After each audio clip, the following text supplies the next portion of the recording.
नमस्कार दोस्तों, स्वागत है आपका एक बार फिर से मेरे चैनल पर। हमारा सब्जेक्ट चल रहा था राजस्थान कल्चर और आज हम उसमें एक नया टॉपिक पढ़ेंगे, भाषा व बोलियां। तो अगर आप इस चैनल पर नए हो तो चैनल को सब्सक्राइब कर लेना, लाइक करना और शेयर करना, चैनल की सपोर्ट करना। तो चलिए शुरुआत करते हैं आज के टॉपिक की। आज का टॉपिक है अपना भाषा व बोलियां। आज अपने इस भाषा पर बात करेंगे, अगली क्लास में अपने बोलियां पढ़ेंगे। तो भाषा की अपने बात करें तो भाषा अपने राजस्थान राज्य की भाषा है राजस्थानी, और इसी पर अपने बात करेंगे आज राजस्थानी पर। सबसे पहले तो अपने इसके जो प्राचीन प्रमाण है इस भाषा के, वो उस पर बात करते हैं। अपने राजस्थानी भाषा के जो प्राचीन प्रमाण अपने को देखने को मिलते हैं, तो सर्वप्रथम अपने को प्रमाण देखने को मिलता है विक्रम संवत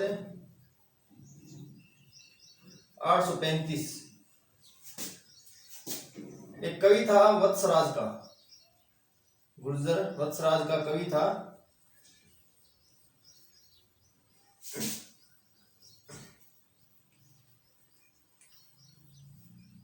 उद्योतन सूरी। उद्योतन सूरी ने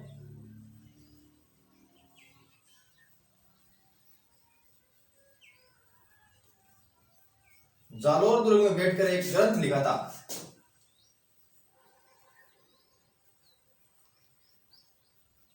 कोल्यमाला। कोल्यमाला ग्रंथ है, उद्योतन सूरी का है, जो कि जालोर दुर्ग में इन्होंने लिखा था। वत्सराज का दरबारी कवि था ये। इस ग्रंथ में इसने 18 देसी भाषाएं बताई गई है। 18 देसी भाषाएं बताई है, जिसमें इसने राजस्थान की मरु भाषा का उल्लेख किया है। राजस्थान तो उस समय नहीं था, पर यह मरु भाषा का उल्लेख इसने किया है, जो अपन आज का जो पश्चिमी राजस्थान है।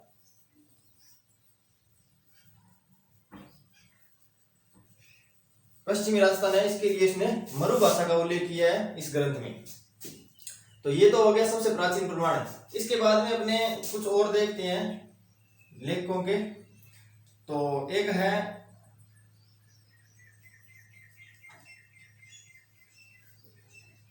ग्रंथ है पिंगल शिरोमणि, ये है कुशल लाभ का। और एक है अबुल फजल का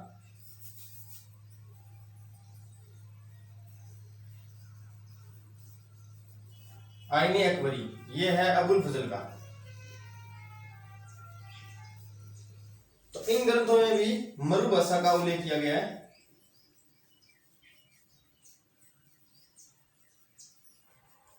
मरु भाषा का उल्लेख इसमें किया गया है। 17वीं शताब्दी का एक ग्रंथ है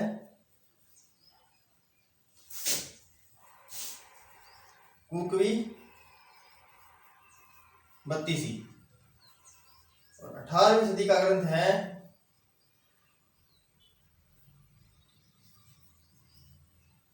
आठ देसरी गुजरी। इन ग्रंथों में भी राजस्थानी मरु भाषा का उल्लेख किया गया है। तो ये कुछ ग्रंथ है, ध्यान में रखने योग्य है कि कोई भी एग्जाम में आ सकता है कि किन ग्रंथों में मरु भाषा या राजस्थानी भाषा का उल्लेख है। तो ये ग्रंथ है जिनमें राजस्थानी भाषा का उल्लेख किया गया है। आप इसका स्क्रीनशॉट ले सकते हो।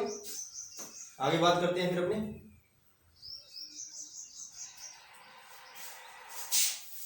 बात करें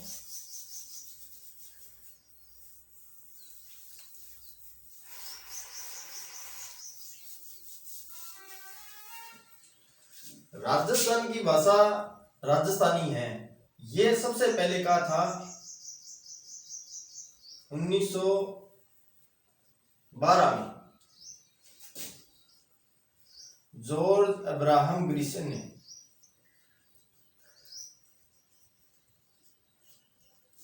अपने ग्रंथ है लिंग्विस्टिक सर्वे ऑफ इंडिया में,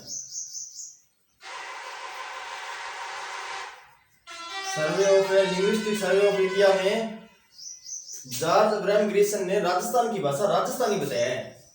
इस ग्रंथ में राजस्थान की भाषा, राजस्थान की जो भाषा है वो राजस्थानी बताया है,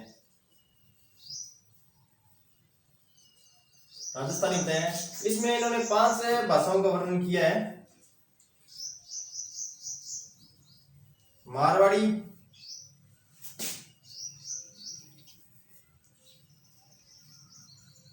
ढूंढाड़ी, मेवाती, हाड़ौती। मारवाड़ी हो गया, ढूंढाड़ी, मेवाती और एक मेवाड़ी। इन 5 भाषाओं का इन्होंने वर्णन किया है सर्वप्रथम 1912 में। आगे अपने देखते हैं राजस्थानी भाषा के विकास के चरण। विकास के चरण एक इतिहासकार है एलपी टेस्टिटोरी।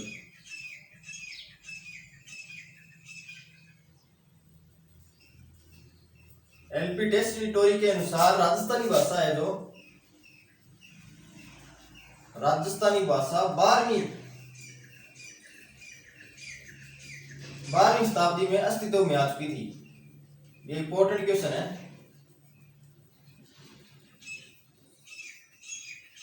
12वीं शताब्दी में अस्तित्व में आ चुकी थी। आगे इन्होंने जो विकास के चरण बताए हैं राजस्थानी भाषा के, उन पर बात करते हैं अपने। सबसे पहले था गुर्जरी अपभ्रंश, जो था 11वीं से 13वीं शताब्दी।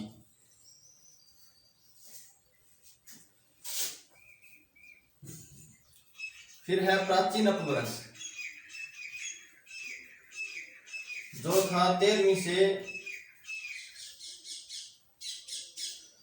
16वीं शताब्दी तक। फिर था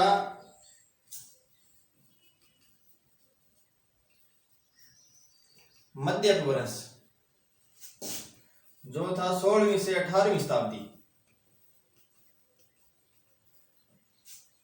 और फिर है अर्वाचीन अपभ्रंश, जो था 18वीं से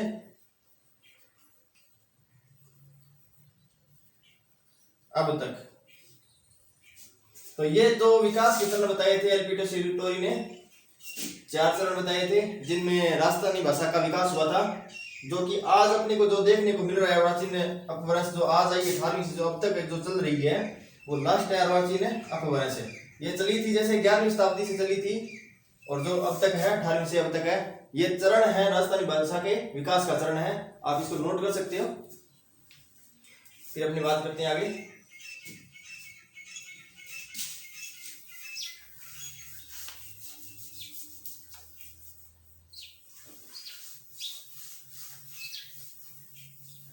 वैसे भाषा बोलियां इतिहासकारों के लिए एक जैसे बहुत बड़ा मुद्दा रहा है, क्योंकि मतभेद बहुत है इसमें भाषा बोलियां मतभेद बहुत है। तो इतिहासकारों के नाम बहुत सारे आते हैं। एक इतिहासकार पढ़ते हैं अपने, मोतीलाल मेनारिया।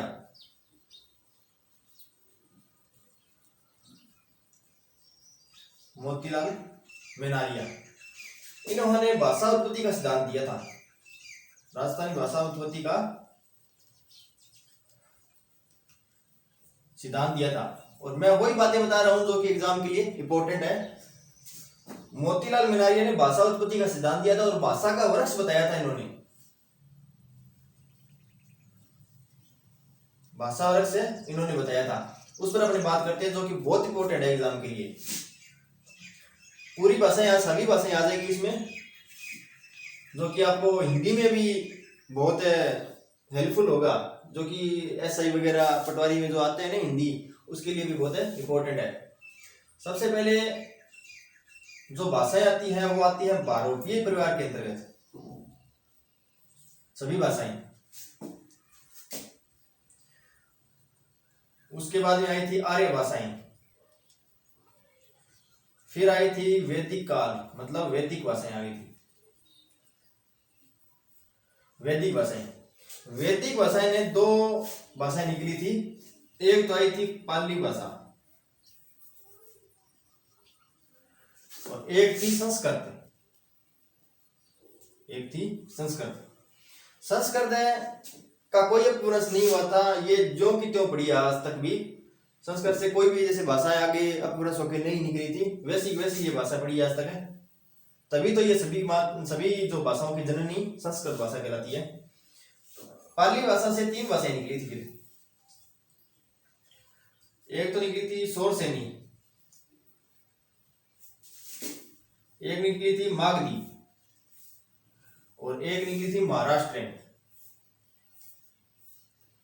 तीन भाषाएं निकली थी पाली भाषा से। शौरसेनी से अपनी बात करें, शौरसेनी से निकली थी दो भाषाएं। ये अपने ऊपर लिख लेते हैं। अपने शौरसेनी से बात करते हैं। शौरसेनी से निकली थी, एक तो निकली थी गुर्जरी और एक निकली थी शौरसेनी। दो भाषाएं निकली थी अपभ्रंश होकर। गुर्जरी से आगे अपने बात करते हैं।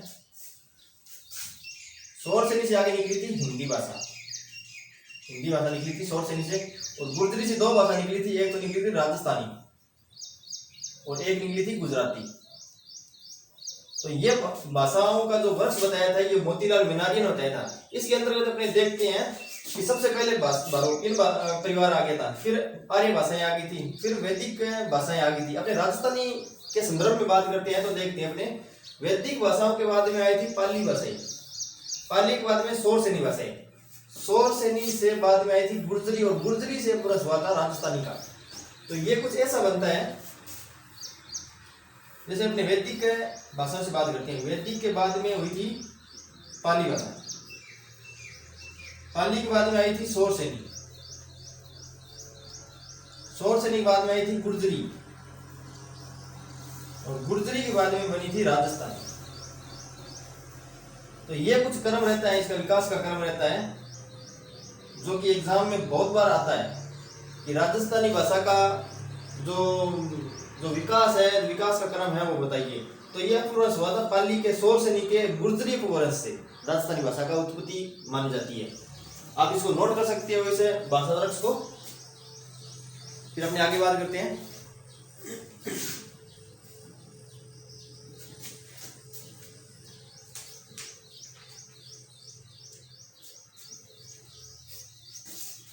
आगे अपनी बात करें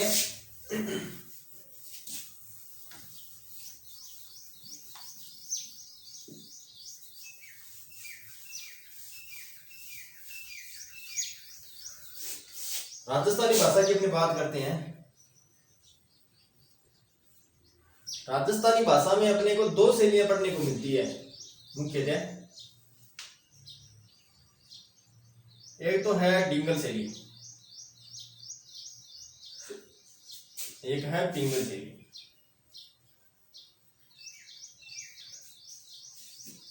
डिंगल शैली पश्चिमी राजस्थान की शैली है।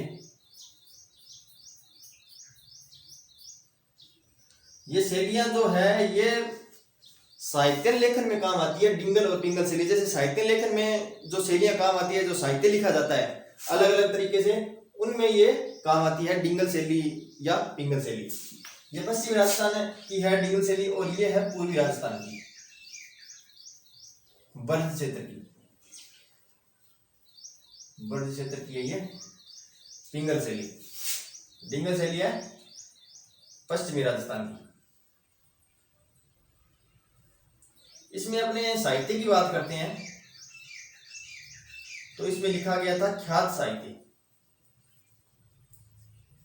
और इसमें साहित्य की बात करें तो इसमें लिखा गया था रासो साहित्य। एक रासो को छोड़कर इसमें सभी रासो साहित्य लिखे गए थे। वो रासो है संगत रासो। संगत रासो जो कि गृद्ध रासिया का है। गिरद राशिया का है। ये जो साहित्य लिखने वाले थे डिंगल शैली में, ये थे इसमें चारण थे, और इसमें जो लिखने वाले थे वो थे भाट। इसमें जो लिखा जाता है साहित्य वो लिखा जाता है कहानी के रूप में या गीतों के रूप में। इसमें साहित्य लिखा जाता है। और पिंगल शैली की अपनी बात करें तो इसमें लिखा जाता है काव्य हो गया, छंद हो गया, पद हो गया, दोहे हो गए, इस तरह इसमें साहित्य लिखा जाता है। आगे अपनी बात करें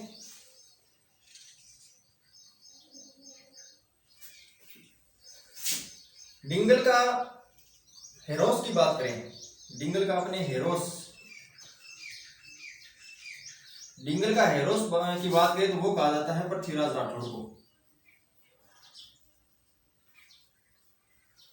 पृथ्वीराज राठौड़ को डिंगल का हेरोस कहा जाता है। और ये एक कहा था जिसने, जैसे पृथ्वीराज राठौड़ ने एक ग्रंथ की रचना की थी, वेली कृष्ण रुक्मणी ये ग्रंथ की रचना पृथ्वीराज राठौड़ ने की थी गागरोन दुर्ग में बैठ कर, जिसको दुर्सा ने 5वां वेद व 19वां पुराण कहा है। 5वां वेद 19वां पुराण का है। आप एक आंसर दीजिए, एक मैं क्वेश्चन पूछता हूं आपको, मैंने पढ़ाया भी है पहले कि बिश्नोई धर्म में किस ग्रंथ को 5वां वेद और 19वां पुराण कहा जाता है, आप कमेंट करके बताएं। तो ये राजस्थानी भाषा में जो अपने को शैलियां देखी अपने, ये पढ़ ली अपने। तो भाषा का जो टॉपिक है, भाषा और बोलियां में जो भाषा का टॉपिक है वो मैंने आज कंप्लीट कर लिया है। जो एग्जाम में जो क्वेश्चन आने वाले हैं वो सभी मैंने यहाँ पे क्लियर करवाए हैं। बाकी जो फालतू है चीजें हैं वो मैंने नहीं पढ़ाई, जो एग्जाम में स्टिक है वही मैंने पढ़ाया है, और ये बार बार रिपीट होने वाली क्वेश्चन है। तो आगे अपने जो नेक्स्ट क्लास रहेगी उसमें अपने बोलियां टॉपिक पढ़ेंगे। तब तक के लिए थैंक यू।